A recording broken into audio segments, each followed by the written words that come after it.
Всем привет! Обычно я делаю доспехи, и в этом видео это действительно будет так. Сейчас передо мной стоит не совсем обычная задача. У меня есть шлем, который уже закален и пошлифован, и уже на этом этапе оказалось, что к нему нужно сделать еще одно забрало.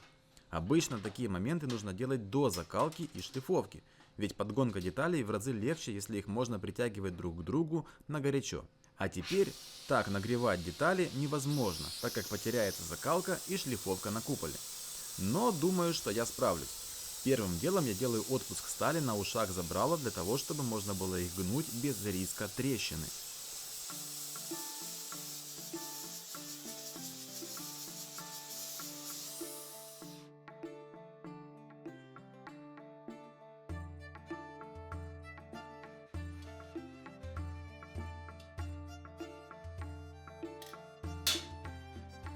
Теперь загибаю уши и формирую будущие петли для демонтажа забрала.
Поскольку забрало было уже установлено на шлем и есть уже готовое отверстие, то очень важно при переделке забрала сохранить отверстие точно на том же месте, где оно было.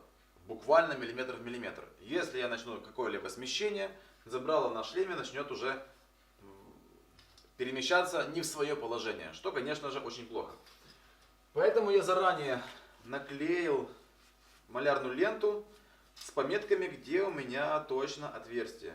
И сейчас для меня не составляет труда обратно вернуть отверстие и просто надеть забрало на купол.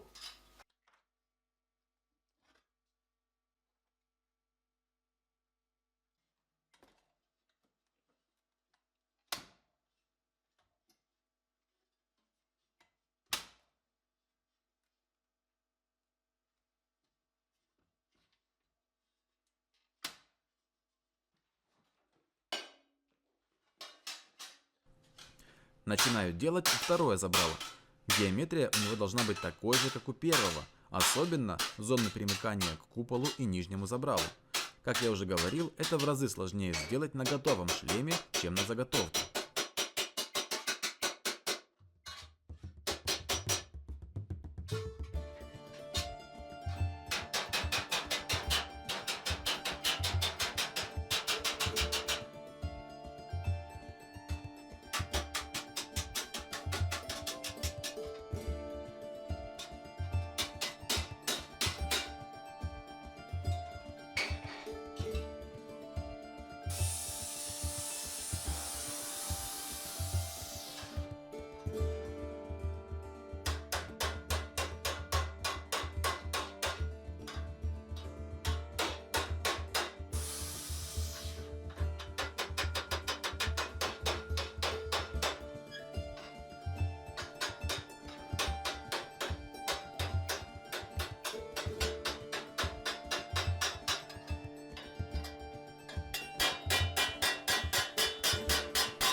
Сверяю оба забрала и проверяю, как новое ложится на купол.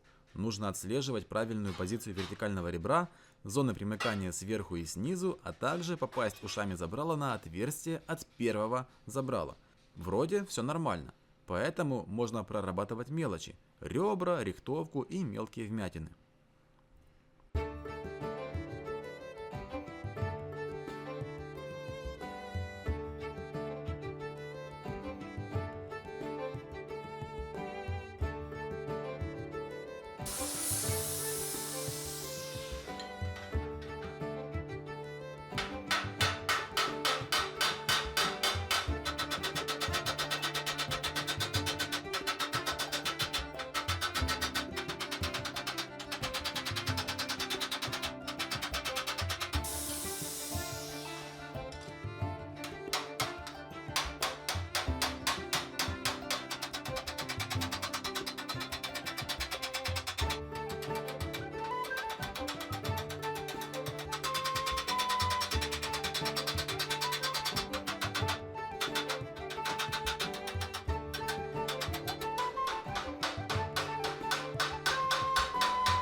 Начинаю загибать уши и формирую будущие петли для демонтажа второго забрала.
Вот, получается такое забрало. Может показаться, что тут уже все готово. Но на самом деле есть мелкие недочетики. Вот все вот эти ребра, они сделаны в таком черновом варианте. Я это делаю специально для того, чтобы удостовериться, что у меня деталь хорошо лежит по куполу шлема. Я проверил, тут все хорошо. И только теперь я могу их набить на чистовую. Потому что если бы у меня что-то пошло не так, и мне нужно было бы что-то изменить, набитые ребра, наклепанные, они уже очень жесткие и иногда дают трещины. Кроме этого, ненаклепанные ребра можно переносить. То есть, если я увижу, что мне хотелось бы куда-нибудь что-то перетащить, мне это легче сделать сейчас. Поэтому я сделал такую контрольную проверку, понял, что все хорошо, и мне остается просто набить их и сделать ровненькими, четкими, остренькими и так далее. В общем, сделать рихтовку всего забрала. Что, собственно, я сейчас и буду делать.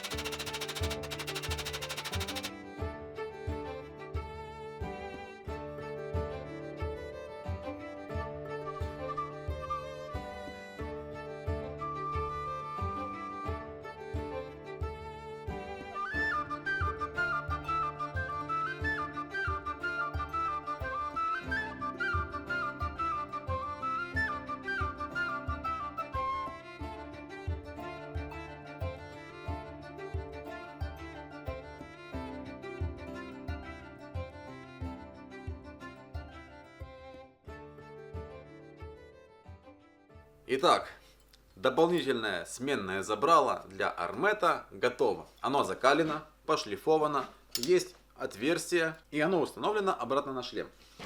Заменить его можно очень просто. Вот эти штифты, они вытаскиваются, Подбивается молоточком, а потом плоскогубцами вы вытягиваете. Ставите второе забрало, и у вас уже забрало с вертикальными прорезями. Таким образом мы получаем шлем с двумя забралами. Дело в том, что это забрало более приближено к историческому оригиналу. В то время как забрало с прорезями по версии HMB считается неисторичным, хотя примеры прорезей таки существуют на шлемах. Это особая историческая магия. Для бугуртных версий я дополнительно ставлю вот такую защелку. Она довольно примитивная. В ее простоте кроется ее плюс. Дело в том, что историческая кнопочка, вот такая, она не обеспечивает должной надежности. При хороших тычках, толкающих ударах, которые могут деформировать немножечко сталь, это дело может двигаться, и в итоге забрало открывается. А открытое забрало травматично для лица. Это очень-очень травматично в бугурте. Так вот, чтобы такого не происходило, сделана такая система, в которой легко можно закрыть, повернуть бочечку. И теперь, чтобы открыть такую систему, нужно провернуть, поднять проволочку и только тогда скинуть эту пластинку, которая легко так не скидывается, ее нужно вот так как бы вытаскивать. И тогда только забрало откроется. И совмещая такой тип крепления и вот такой тип крепления, я надеюсь создать максимальную безопасность для лица бойца. Потому что, когда у нас массовый бугурт, много людей на поле дерется, что-либо вовремя остановить бывает очень трудно. Когда что-то залетает в лицо, когда забрало открывается. И слава богу, что ничего, вроде бы ничего никогда не случалось. Никаких залетов алибард со всей дури прямо в лицо, что там лицо разломанное. Я таких случаев даже не припомню в нашем спорте, но я и не хочу, чтобы такого вообще происходило. Поэтому я изменяю исторические варианты креплений, которые не подходят. Они физически просто не работают так, как надо для бугурта. Потому что бугурт — это спортивное соревнование. Даже в средневековье, средневековые турниры, под эти турниры делались отдельные доспехи. То есть военные доспехи, полностью военные доспехи, полностью военное снаряжение не использовалось даже в средневековье. Даже средневековые люди, которые дрались на бугуртах, понимали, что такое военный доспех, что такое турнирный доспех. Это разные вещи. Были тогда, и нужно понимать это и сейчас. Надеюсь, вам понравилось это видео. Всем спасибо. Всем пока.